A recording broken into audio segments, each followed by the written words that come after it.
It is a small room, lined with cabinets of surgical tools. In the middle is a suit of armor blatantly colored in the Ragnavanian red and white, filled with an excruciatingly large amount of elfish arrows. To add, all of the crests on the armor are of the Ragnavanian winged blade, the symbol of the country. "This is the body, I presume?" Law asks. The dwarf by the name of Bongle nods. "Aye, dragon creature. One and the same." Bongle, hat silly as ever, says with a sneer. Law steps forward and begins looking over the armored corpse. "Do you have any written report on the incident?" Law asks. "Aye, but it was written by an elf," the dwarf says with a mixed expression. "Damn. Hand it over to my assistant and you'll be on your way," Law requests, hating the way elves speak more than any of the other fairy folk. "Aye, I'll be waiting up top should you have any trouble figuring it," Bongle says as he steps out, implying Law is as stupid as all the dragon kin in the fairy tales. Law scoffs, not paying the dwarf another glance. "All right, Knight Ulveroth, decipher the information and give me the gist. Elfish grammar is like jabbing nails for me," he snarls before he takes a calming breath.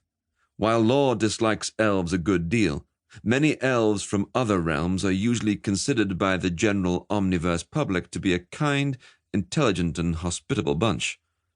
But not these guys. They're total weirdos. Dresmond takes an initial look at the report, sighs, and then speaks. Looks here that this culprit walked into one of the nearby fairy villages and just started hacking away at fairy folk.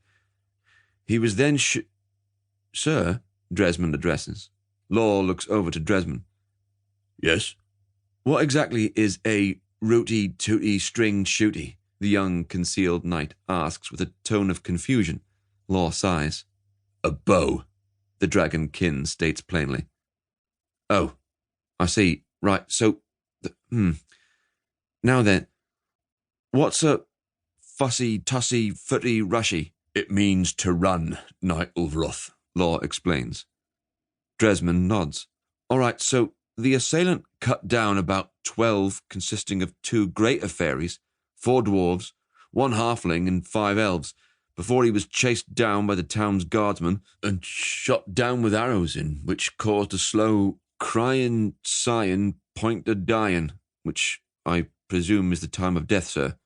That said, the assailant died mysteriously after the 37th arrow wound. Then he just stopped moving."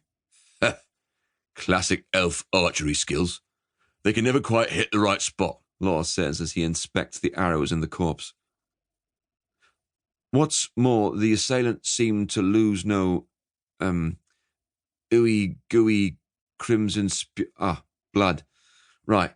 Then the guards cleaned up the innocents, all killed by the sword wounds, and took this guy here to wait for our inspection to affirm if he's legitimately Ragnavanian or not.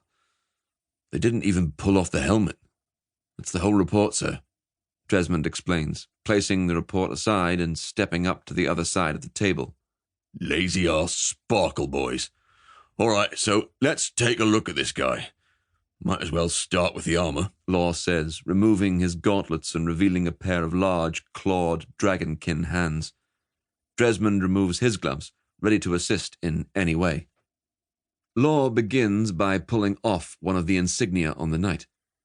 He looks at it a moment and gives a light scoff. "Yeah, this guy definitely wasn't sent by Ragnavan."